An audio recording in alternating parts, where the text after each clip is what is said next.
a sua vida, sair do lamaçal do pecado e te transportou para o reino do Filho do seu amor. Obrigado, Pai, porque nós não estamos começando a experimentar o teu poder, nós já experimentamos ele na nossa vida. Ele já é real para nós. Ele já é real para nós. Nós vamos mergulhar mais nisso. Nós vamos experimentar mais disso. Nós vamos aprofundar mais, Senhor, daquilo que você tem para nós. Muito obrigado. Muito obrigado por tão grande salvação, Senhor. Muito obrigado pelo teu poder que opera em nossas vidas, pelo teu poder que opera em nossas famílias, no nosso trabalho, Pai, nos nossos filhos. Muito obrigado pela tua mão poderosa que nos sustenta, Senhor. Somos tão gratos. Somos tão gratos. Tão gratos. Você é o nosso Pai. Você é o nosso Pai. Obrigado, Senhor. Muito obrigado, muito obrigado. Você é grato a Deus? Aleluia! Que bênção, irmão. Pode sentar. Obrigado, pessoal. Aleluia! Aleluia! Oh, glória a Deus! Que bênção, irmão, que bênção. Muito obrigado por você estar aqui essa noite, começando o nosso acampamento. Amém? Vão ser dias e noites de muito crescimento para todos nós. Você crê nisso? Quero agradecer mais uma vez a cada pastor que está aqui, que convocou a sua igreja para estar nesse lugar. Esse não é um evento da igreja sede, não, é um evento da nossa cidade. Amém? E graças a Deus estamos reunidos aqui para crescimento. Estamos com muitas cadeiras, irmãos, mas se eu fosse você, eu procurava chegar cedo em todos os cultos, para sentar mais na frente, pegar um lugar bom, porque nós temos visto todos os anos esse lugar ficar sempre lotado, amém? Vou pedir também a sua gentileza de nunca deixar teus pertences numa cadeira do lado aí, principalmente nos demais cultos, para que a gente sempre saiba quais são as cadeiras que vão estar livres para o pessoal poder sentar. Amém, irmãos? Glória a Deus! Quero começar com você essa noite. Vamos ter algumas ministrações bem objetivas durante o acampamento. Nós não estamos planejando ficar a noite toda aqui, a não ser na segunda-feira que os jovens vão fazer uma vigília. Então eu já quero te preparar aí, se você estiver disponível na segunda-feira, depois do culto, os jovens vão fazer uma vigília até a terça de manhã aqui. Então já se programa para estar aqui com eles. Tá bom? Mas a gente tem um horário, todos os cultos a gente vai tentar terminar aí entre 9h30 e 10 horas, né? Para respeitar também o nosso pessoal do departamento infantil que está com suas crianças lá. Mas eu gostaria que você se programasse para ficar sempre até o final de todos os cultos, para aproveitar tudo que Deus tem para você nessas noites. Amém? Ao mesmo tempo, você que está aqui, irmãos, e principalmente aos nossos ministros, eu queria que vocês ficassem bem sensíveis às direções do Espírito. Esse é um tempo mesmo da gente receber das manifestações do Espírito nesse lugar, amém? Então, se alguma coisa, alguma direção vier, fica bem livre mesmo para você se mover aqui com a gente, tá bom? Glória a Deus, irmão.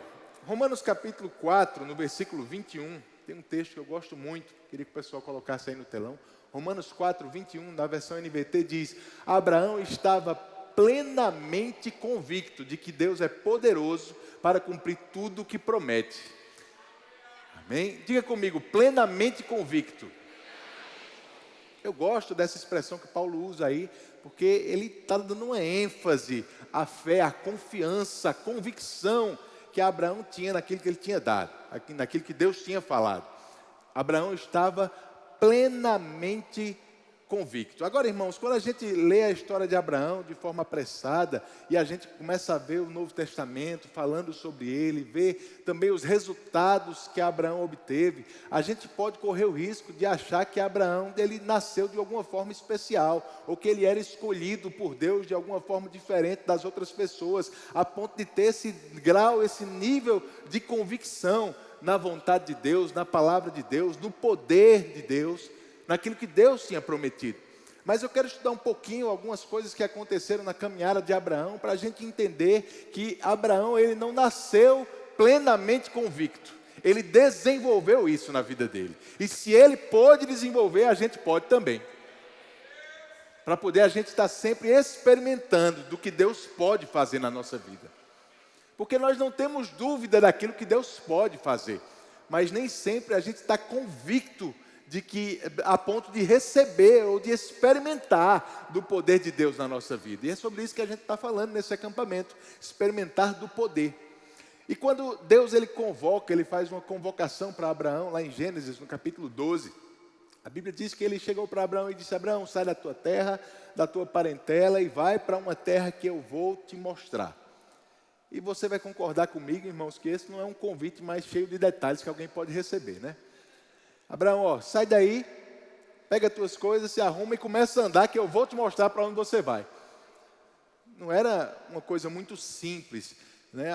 Um ministro estava falando, agora eu não lembro bem quem foi, há algumas semanas aqui, que não foi exatamente, irmãos, não era uma época muito fácil de você fazer isso. Afinal, não haviam estradas, não havia asfalto, não haviam trajetos muito bem traçados naquele tempo. Abraão, ele não sabia exatamente por onde ele estava indo, ele simplesmente estava caminhando por lugares nunca antes talvez desbravados, onde ele não sabia se ia ter um posto de gasolina, onde ele não sabia se ia ter uma lanchonete, um restaurante no caminho para ele fazer um lanche. Ele simplesmente caminhava em direção aonde Deus estava apontando. E isso precisava de fé, precisava de obediência. Abraão estava lá, caminhando. E a Bíblia mostra, no decorrer da história de Abraão, que ele passou por várias circunstâncias diferentes. Em Gênesis, no capítulo 12 mesmo, quando Deus chama Abraão, a Bíblia diz que depois de um tempo, no lugar onde Abraão estava, houve grande fome naquela terra. E ele teve que ir até o Egito para se guardar dessa circunstância, dessa fome que estava se levantando. Mas é interessante que mesmo numa época de grande escassez, Abraão, ele era suprido por Deus. Amém? No capítulo 13, pouco tempo depois, se dá aquela história em que Abraão ele se depara com a abundância dos seus bens, dos seus servos, dos seus animais, juntamente com o seu sobrinho Ló. E aí eles precisam se separar, porque já estava tendo confusão entre os servos dele, já não dava para conviver todo mundo junto. E ele disse: Ló, escolhe para onde você vai, que eu vou para o outro lado. E a Bíblia diz que Ló escolheu as campinas do Jordão, um lugar que aparentemente, naturalmente, parecia muito mais favorável, muito melhor, muito mais desenvolvido para se sustentar. E aí Ló vai para esse lugar, Abraão vai para a direção que naturalmente não era a mais favorável, mas foi nesse lugar menos favorável que Deus sustentou e fez ele prosperar ainda mais. Mesmo no momento de separação, de ir para um lugar não tão favorável, Deus continuava sustentando Abraão. No capítulo 14, a gente vê uma história em que Ló ele é levado cativo para uma terra e por um exército. E Abraão ele se vê ali numa posição em que ele precisava resgatar Ló. Ele chama mais de 300 pessoas dos seus servos que eram guerreiros, vai nessa batalha, irmãos, e ele não foi só, graças a Deus, Deus deu a ele livramento, vitória, e ele traz o seu sobrinho Ló resgatado daquela batalha, daquele cativeiro. Deus sempre dando sucesso a Abraão em tudo que ele fazia. Deus sempre ajudando e socorrendo Abraão em cada circunstância que se levantava contra ele. Você entende até aqui? Amém? E aí você conhece, depois disso, no capítulo 15 em diante, Deus começa a falar a Abraão acerca de ter um filho. E começa a fazer promessas de uma aliança com Abraão, que na verdade naquele tempo se chamava Abrão ainda. Mas um pouco mais à frente, no capítulo 17 de Gênesis, eu queria ler com você o que está lá no capítulo 17, a partir do versículo 15. Gênesis 17, 15, na NVT, diz que Deus também disse a Abraão: quanto à sua mulher, não se chamará mais Sarai. De agora em diante ela se chamará Sara. Eu a abençoarei e por meio dela darei a você um filho. Sim, eu a abençoarei e ela se tornará mãe de muitas nações. Haverá reis de nações entre seus descendentes. Abraão se prostrou com o rosto no chão e riu consigo. Diga, riu consigo.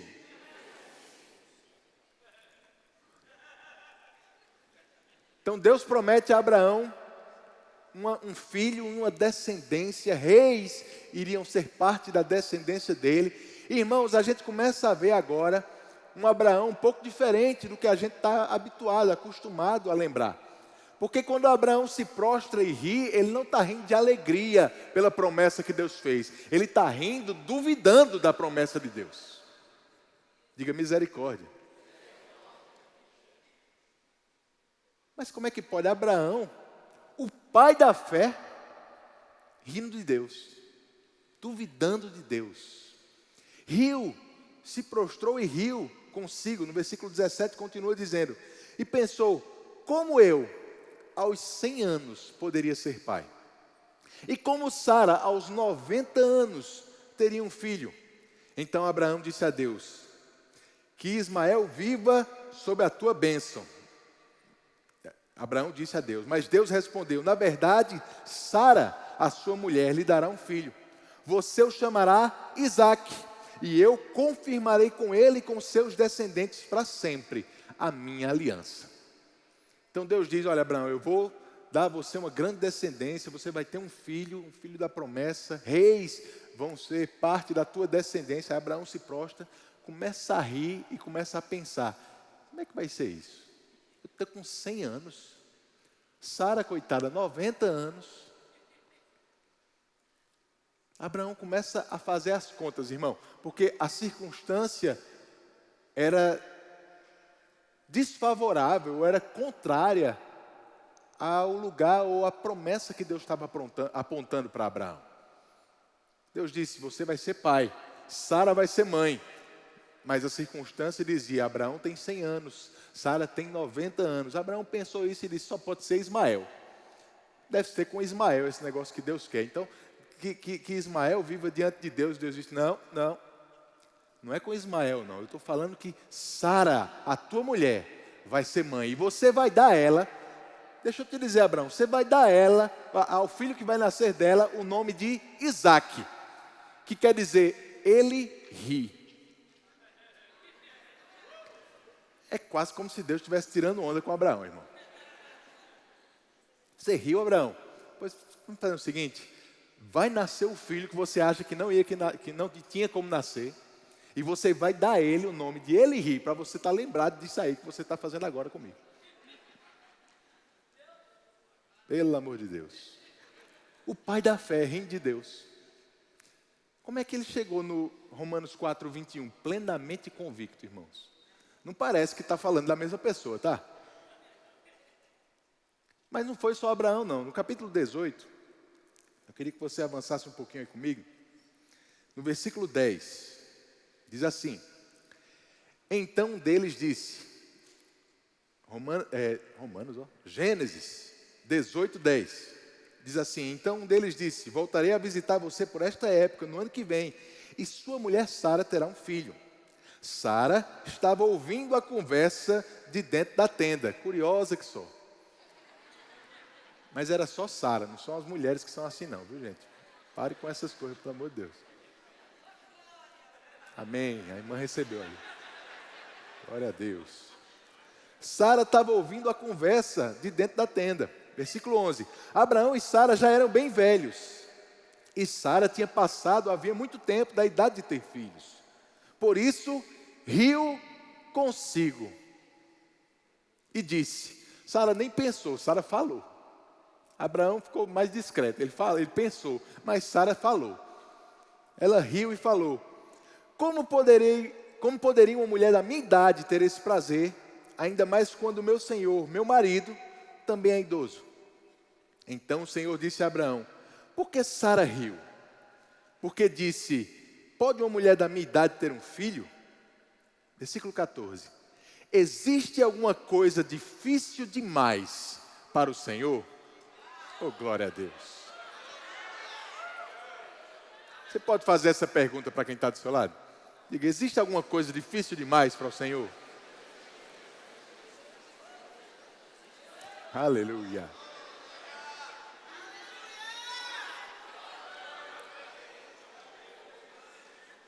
Ele continua e diz: voltarei por esta época, no ano que vem, e Sara terá um filho. Sara teve medo e por isso mentiu. Eu não ri, mas ele disse: não é verdade, você riu. Sara tentando enganar Deus, irmão.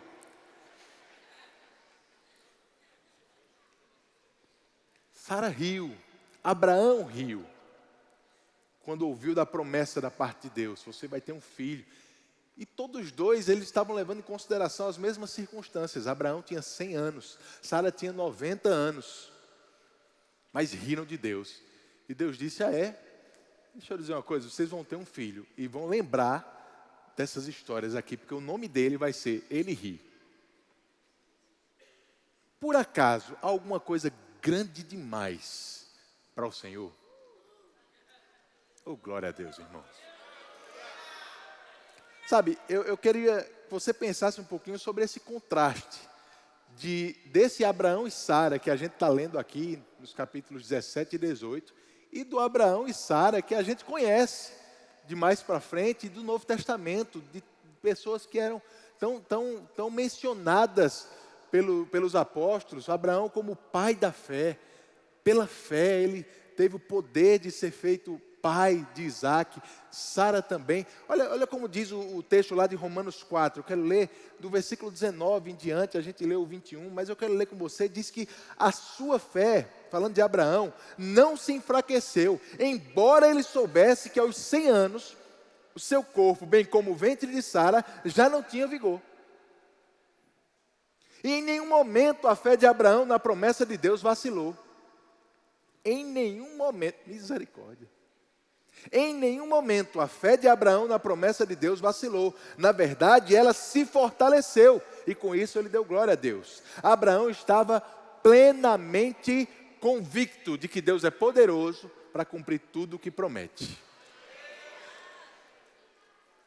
Agora, irmãos, a gente sabe que Abraão não começou dessa forma como Paulo está narrando aqui. Porque assim que Abraão ouviu a notícia, a reação dele foi um pouquinho diferente. A reação dele foi de incredulidade. A reação de Sara foi de incredulidade. Agora deixa eu te perguntar, quantas vezes eu e você, a gente não passa pela mesma situação? Quantas vezes uma circunstância se levanta, e mesmo que a gente conhece a palavra, mesmo que a gente sabe o que a palavra diz, muitas vezes a nossa reação inicial, geralmente não é aquela de acordo com a palavra. Quantas vezes, talvez você não riu de alguma coisa, mas talvez você ficou preocupado com a circunstância que se levantou. Preocupação é duvidar de que Deus pode fazer algo por você, de que Deus quer fazer algo. Quantas vezes uma circunstância se levanta, irmãos, e a gente fica como Abraão, pensando e calculando na nossa mente as possibilidades naturais para a gente vencer aquilo. Quando Deus disse, você vai ser pai, Abraão pensou, peraí, deixa eu fazer a conta aqui, eu estou com 100 anos, tem alguma coisa errada com o que Deus está dizendo. Quantas vezes uma circunstância se levanta e a gente começa a usar nossas ferramentas naturais e ver, rapaz, naturalmente falando, não tem como eu vencer isso aí não. Naturalmente falando, essa circunstância é impossível. Mas graças a Deus, que eu e você, a gente é crente. E crente não fica baseado só no que naturalmente pode acontecer. Porque há alguma coisa difícil demais para o Senhor? Não. É interessante porque quando a Bíblia fala sobre Sara, irmãos, ela fala sobre algo bem parecido com o que a gente viu aqui com Abraão. Lá em Hebreus capítulo 11, no versículo 11, quando está listando os heróis da fé, Sara está nessa lista. Sara que riu de Deus. Está lá em Hebreus 11, dizendo, pela fé também a própria Sara, apesar de não poder ter filhos e já ser idosa, recebeu poder para ser mãe, pois considerou fiel aquele que lhe havia feito a promessa. E eu acho que essa última frase aqui de Hebreus 11 nos dá uma chave, um segredo, de como Sara e Abraão saíram daquela posição de incredulidade para aquela posição de plenamente convictos.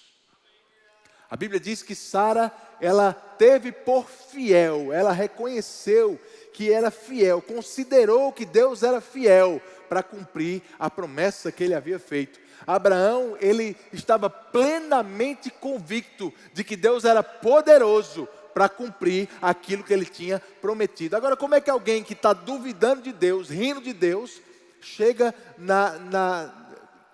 nessa...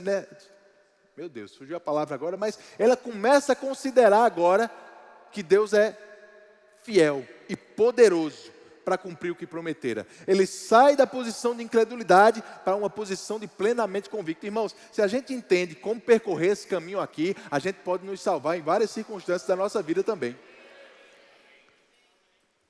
E eu penso, irmãos, que uma das formas como isso aconteceu é analisando ou pensando um pouco sobre a própria história deles. Porque como a gente viu, Deus deu instruções para Abraão e Sara que eram bem, naturalmente falando, difíceis de seguir. Mas mesmo assim eles seguiram e em tudo que eles fizeram, Deus abençoou a eles. Mesmo passando por circunstâncias complicadas, eles viam a graça e a mão de Deus cuidando e zelando por eles o tempo todo. E eu fico pensando como é que Abraão e Sara, depois daquela conversa com Deus, podem ter conversado um com o outro. Talvez bem envergonhados, de ter rido de Deus. Sara, inclusive, mentido para Deus. Eu não ri não, Deus disse, riu? Será possível? E aí daqui a pouco, talvez eles chegaram para o outro e pensaram, Abraão, deixa eu dizer uma coisa. Eu estava pensando aqui, quando a gente saiu da nossa terra, Deus mandou a gente sair sem um rumo certo, mas Ele protegeu a gente em todo lugar que a gente caminhou. Mesmo quando a coisa estava feia, estava tendo fome, escassez, não faltou nada para a gente.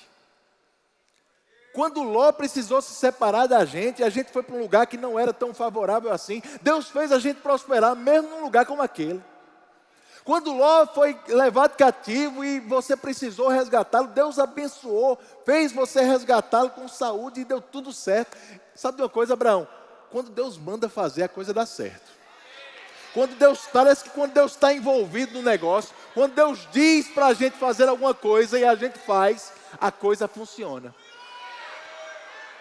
Abraão, eu sei que essa promessa de Deus pode ser meio maluca. A gente está com 90 e 100 anos aqui. Parece meio maluco, mas eu vou dizer um negócio. Se Deus foi fiel com a gente até aqui, se Deus cumpriu tudo que Ele prometeu até aqui, a gente não tem motivo para pensar que vai ser diferente daqui para frente. A Bíblia diz que Sara teve por fiel. Irmãos, só pode considerar alguém fiel, alguém que já teve experiências com essa pessoa. Você só pode considerar uma outra pessoa fiel a você. Você só pode confiar nessa pessoa se você já teve experiências com ela. E ela demonstrou da sua fidelidade. Ela demonstrou que é digna de confiança. Ei, deixa eu perguntar algo para você.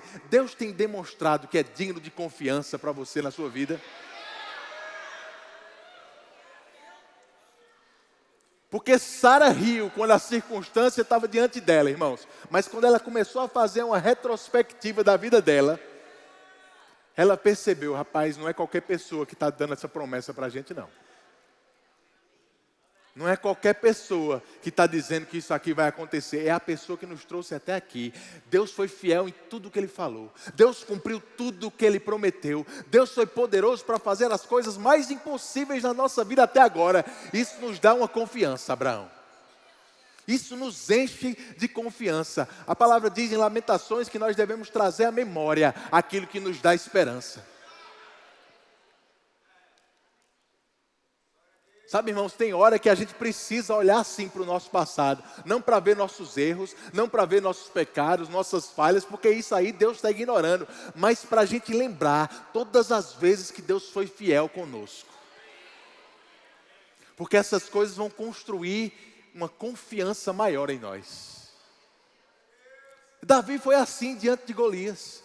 Quando ele estava para enfrentar o gigante, não era simplesmente uma habilidade que ele estava inventando naquela hora que ele estava confiando. Mas ele disse para Saul, Saul, deixa eu te dizer, o Deus que me livrou das garras do leão e das garras do urso é o mesmo Deus que vai me livrar das garras desse gigante agora. As experiências que Davi tinha tido com Deus, no seu passado, estavam fazendo ele mais confiantes para as circunstâncias que estavam se levantando naquele momento. Hebreus capítulo 5 diz, o escritor de Hebreus, ele corrigindo aquelas pessoas que parecia que estava tanto tempo ouvindo a palavra, mas não estavam crescendo. Ele diz, olha, preste bem atenção, porque a criança é aquela que não é, que é inexperiente. na prática da palavra, na palavra da justiça. A criança é inexperiente. O adulto é aquele que, pela prática, tem as suas faculdades exercitadas. O escritor de Hebreus diz, olha, vocês estão ouvindo a palavra há tanto tempo, mas somente o conhecimento não faz ninguém crescer e amadurecer. O que faz a gente crescer são as experiências com a palavra. É você colocar a palavra em prática no seu dia a dia e ver essa palavra funcionando. Funcionando uma vez, funcionando 2 vezes, 3 vezes. Daqui a pouco uma circunstância diferente se levanta e você olha para trás e diz, já funcionou antes, vai funcionar de novo. Vai funcionar de novo. Isso está construindo em você, irmãos, uma convicção de que Deus é fiel para cumprir o que promete. Isso vai fazer você chegar à condição de estar plenamente convicto de que Deus é poderoso, aleluia, diga, Ele é poderoso, para cumprir o que Ele promete. Vai comigo para Gênesis capítulo 21. Eu quero terminar com esse texto. Gênesis capítulo 21. A partir do versículo 1. Diz assim: o Senhor agiu em favor de Sara e cumpriu o que lhe tinha prometido. Ela engravidou e deu à luz um filho para Abraão na velhice dele. Eu estou lendo na NVT. Exatamente no tempo indicado por Deus. Abraão deu o nome Isaque ao filho que Sara lhe deu. No 8º dia depois do nascimento de Isaque, Abraão circuncidou, como Deus havia ordenado. Abraão tinha 100 anos quando Isaque nasceu. E Sara declarou, presta bem atenção no que Sara declarou: Deus me fez sorrir, aleluia. Agora, irmãos, não era mais um riso de incredulidade, não. Esse era o riso de quem tinha alcançado a promessa. Deus me fez sorrir. E todos os que ficarem sabendo do que aconteceu vão rir comigo.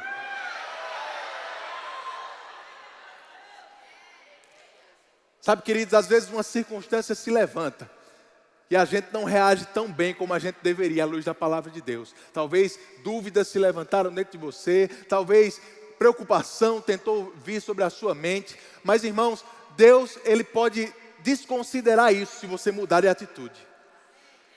Sempre tem chance, tem tempo para você mudar de atitude. Deus está esperando uma atitude sua para fazer a circunstância que está se levantando na sua vida se transformar num testemunho. Porque foi exatamente isso que aconteceu com Sara. Deus disse, você vai ter um filho. Ela riu, duvidou. É impossível, não tem jeito. Deus disse, eu vou mostrar a você que tem jeito. Mas a Bíblia diz, irmãos, que não foi simplesmente uma coisa que aconteceu do nada. Sara e Abraão mudaram a disposição do seu coração. Sara e Abraão saíram da posição de incredulidade para uma posição onde eles estavam plenamente convictos da fidelidade de Deus. E quando isso aconteceu, eles tomaram posse da promessa de Deus e Sara disse, agora Deus me fez rir. E não foi mais de incredulidade, foi de alegria. Eu vou dizer, todo mundo que ouvir a minha história vai rir junto comigo. Deus vai transformar a impossibilidade que tem se levantado contra você num testemunho maravilhoso para você abençoar as pessoas. Porque você está plenamente convicto de que Ele é fiel. Diga, meu Deus é fiel. Diga, meu Deus é poderoso para cumprir o que está escrito na sua palavra. Aleluia! Você crê nisso, irmão? Você vai experimentar o poder de Deus quando você começar a pensar em tudo aquilo que Deus já tem feito na sua vida. Ei, Ele te trouxe do império das trevas e te transportou para o reino do Filho do seu amor. Se você pensar só na sua salvação, você vai ter motivo suficiente para chegar à conclusão: Deus é fiel. Mas desde o momento que você foi salvo, quantas outras coisas Ele já fez na sua vida? Em quantos outros momentos Ele já tem se mostrado fiel? Se agarre nessas coisas. Se agarre, traga à memória aquilo que te dá esperança, irmãos. E quando o gigante se levantar, você vai dizer, funcionou uma vez, funcionou 2 vezes, vai funcionar de novo. Amém. Glória a Deus. Queria convidar o pastor Aguinaldo. Seja abençoado em nome de Jesus.